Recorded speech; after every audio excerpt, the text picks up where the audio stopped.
Hey friends, welcome to Quest Givers. Today we're going to talk about mega dungeons, enormous, big dungeons. How do we questify that? So we're going to talk about the techniques we use to get the most out of our mega dungeons. Mega!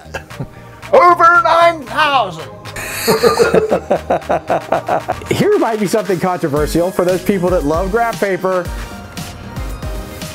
Don't lay it all out. You don't have to draw the whole thing. You don't have to. Heresy. Gareth may not agree with me, but Jeremy, no, I'm going home. Wait, where you going? No, come back. I just started. Well, darn it. Okay, we can draw the dungeon. We can draw it. Good. All right. Otherwise, you and I can't be friends. So we have kind of a differing opinion, right? So a bit. I don't really think you need to lay out the dungeon necessarily, and we'll talk about why in the video. But Gareth likes that whole, the whole map thing, right? I like it a lot. Okay, so what are some points we can agree on? Okay, don't make it room corridor, room corridor, room corridor, room corridor. And I am a huge fan of compact dungeon design. What that means is if you do have a room, and then a corridor and a room, it's not a room and then a long 200-foot corridor and then a room. Why is it 200 foot long? Why do you even have the corridor in the first place? Why not just a door between two rooms? Think about this.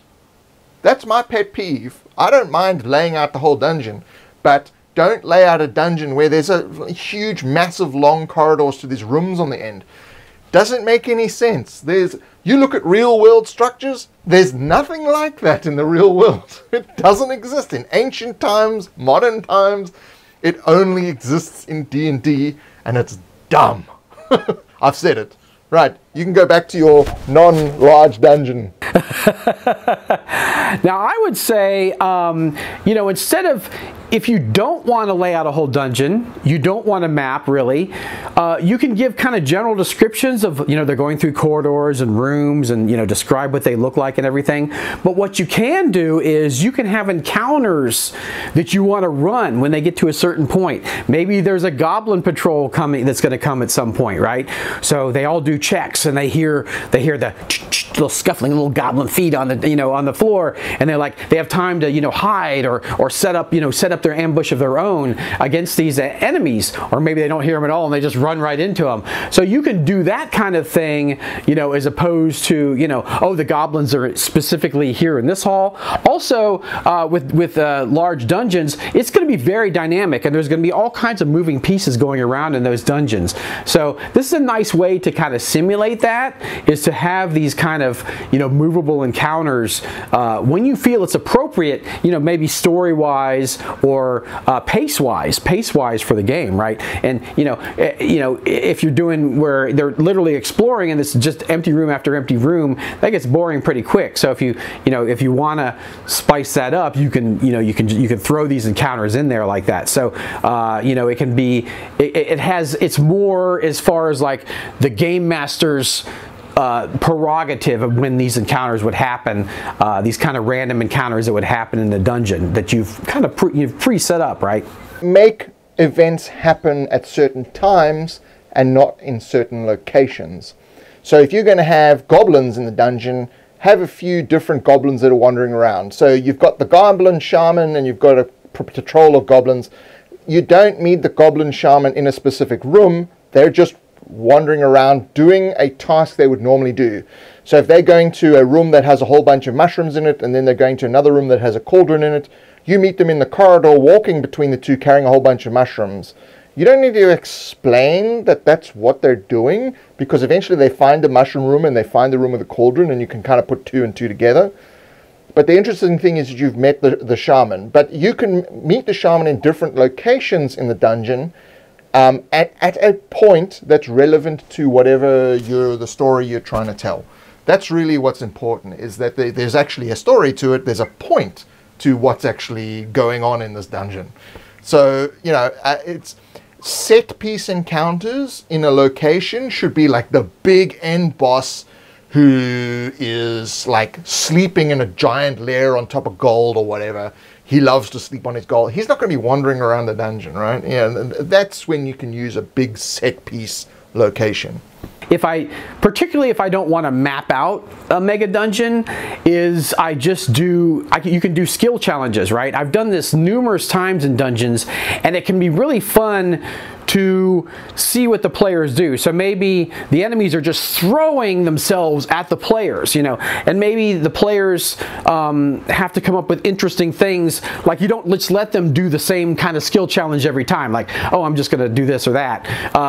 Maybe one time they say they cast a spell at the ceiling and it collapses part of a tunnel, and maybe one time they say they block a tunnel so that the friends can get by, and that kind of thing. So yeah, keep it interesting that way. Then you're not having to explain the whole layout of the dungeon. It's just like, it's very cinematic. It's very cinematic what's happening.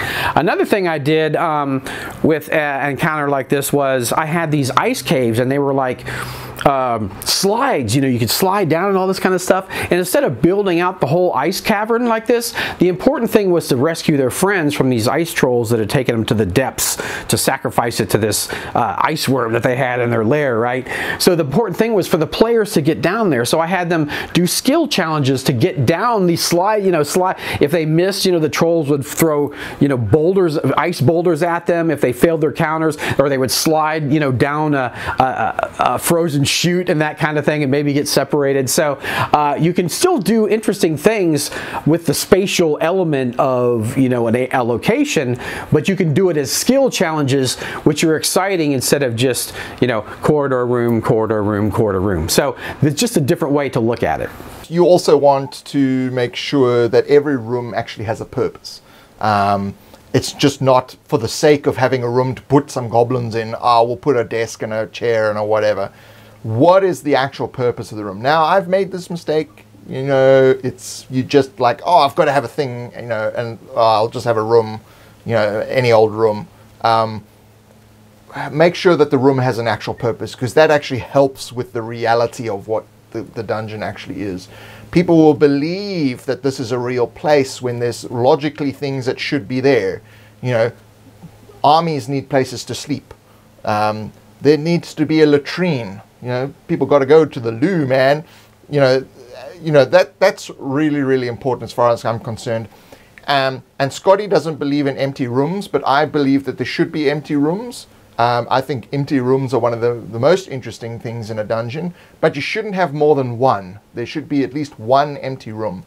And to me, that's a fallback position. So you may have a room that's an easy room to clear out the monsters or whatever, that has a decent door that you can lock. That becomes your empty room. Or you just have a room that there's just devoid of stuff in it. But that for the players is a fallback position. That's where they can go and rest and heal, because they're blocked off. They can't go back to town. There's no shops to go and buy things, but they need to repair their armor. They need to heal. They need to rest. They need to do whatever they do, prepare their spells. They need a sort of safe environment where they can lock the door.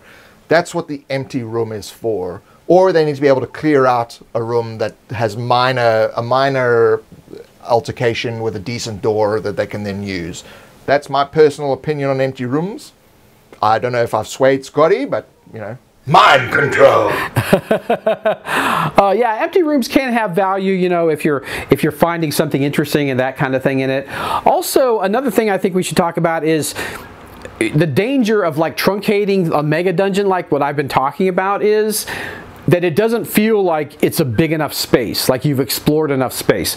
So if you're going to have those encounters that just happen at certain intervals or whatever, they find a certain space, in the dungeon, not a specific space where they actually mapped it out. They just went through some corridors and rooms and they find themselves in a space. Have enough of those that it feels like a mega dungeon, that it feels like a big place that they've really, been exploring. And, as you describe, give a passage of time and that kind of of thing, even if they're just going through corridors and empty rooms or broken, you know, ruins or that kind of thing. Give them that passage, they feel that passage of time, so they feel that this space is really large. They've gone a long distance, even though they've only had a couple encounters, right? You know, even though they're not looking in every single room and every single corridor, they're feeling that. They're feeling the weight of that. Wow, this is a huge space, and you know, who knows what else is interesting is in here, you know? If you're entering into a very large hall or something like that, and it's pitch dark and you've just got a torch that only does 30 foot of light or something, as they walk into the darkness, they can't see ahead. They can only see a 30 feet sphere or circle of the floor, but there's echoes. You can hear their voices echoing back to them, and there's a flutter of leathery wings from above. You know, like, but it's not above as in about to scratch your head, above as in like hundreds of feet in the air. They can't see it, and if they cast a bright light spell or whatever, the expanse is enormous. You know, these are the things, the way you describe that is going to help sort of sell that kind of stuff. If you're using a terrain, you could put down a battle mat that's just all floor and no walls, until the whole table is just a hall. And there's like a single collapsed pillar in the middle or something. You know, and that can be a dangerous space because there's nowhere to hide. And, you know, things can lurk in the edge of the darkness. So this is the kind of stuff you can build into your descriptions that make the place seem more realistic and like stuff is happening. And it's important that it feels like a real space, that this can actually be a space that exists and you're traversing, because that's what makes the game more interesting for the players, as we've always said. You know, still be succinct, but think about what they hear, what they smell, what they taste. These things go beyond the visual description. Like, you can taste the dustiness of the ancient air. You can smell the bat guano. You know, but what kind of bats? A big thing is the story of the place. You know, as quest givers, we're always conscious about how things fit into each other, right? The story of what's going on, because that's really what sells, what drives, you know, what pulls people into your content is the story of what's going on. And when you have a mega dungeon like this, it's going to have a probably pretty complicated story behind it. You know, if it's a dwarven mine or something where, you know, oh, the miners got killed for something, you know, that story might be appropriate for a small place like that, but for a giant mega dungeon, it's going to have loads of history. Maybe there were different factions that took over the place. You know, maybe there was a horrible catastrophe that happened in part of it and it's ruined and the other part's not. You know, why did that happen and what's going on? What's going on now with the Desians of the dungeon and that kind of thing. So think about how that plays out and give your players clues. Every encounter should be giving them some kind of clue about how this place works. Whether you're running into a cadre of monsters, or whether you're running into an empty room that has some kind of bas relief on the wall that, you know, is history. You know, what is this place telling you? What is this place, the story this place is giving you and your players? And, you know, really think about that for a mega dungeon. It should be interesting and fun and draw the players in, right? Yeah, you need to know the original purpose and the purpose now. So, and you need to know that before you lay out the dungeon. You need to know, like, this is what, it used to be a big temple, then it became a mine, and now it is a goblin hideout. Those original elements need to be in there so that you can tell the story of the place through your descriptions of the different rooms and so on and so forth. What made it a temple? How did that change to a mine? Where did they knock through the wall to go and start mining? You know, I use this extensively in Under the Tavern. It's, you know, the whole place is about 4 or 5 different things that are happening. And because the dungeon had basically collapsed in parts in on itself, you had this crossing levels of stuff that had been built on top of other purposes. And so it came across as a mishmash, but as you found elements of the various different things in the dungeon, it kind of makes sense of what the dungeon's purpose actually was for. I think another interesting thing we can talk about is the ecosystem of the dungeon, right? You really need to think about that. You know, in a large dungeon, there's going to be a lot of moving parts, a lot going on. So think about how that works. How do these things live in here?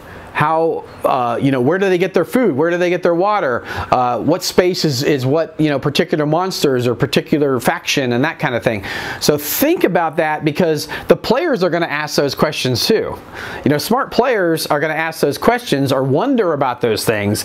And when you give clues to that in the game, that's going to just reinforce the realism, like it's going to draw them in. It's going to reinforce the shared fantasy that you all have right here, that, you know, it feels like a real space, you know, and there's reasons for everything, and there's not only reasons for everything, but everything could exist in this space and how it exists. So yeah, really think about how those ecosystems interact particularly in a mega dungeon like this. Yeah, if you're going to drop a unicorn in behind a locked door, what has it been eating for 3,000 years? You know, it doesn't make any sense. Make sure that there's plenty of grass for the unicorn to eat. Otherwise, it's a unicorn skeleton, and then we need a necromancer to raise that thing. And I've now got an undead unicorn waving its magical wand. And with that, we will wave goodbye. Thank you very much for watching us, and we'll see you next week on Friday. See you guys on Friday.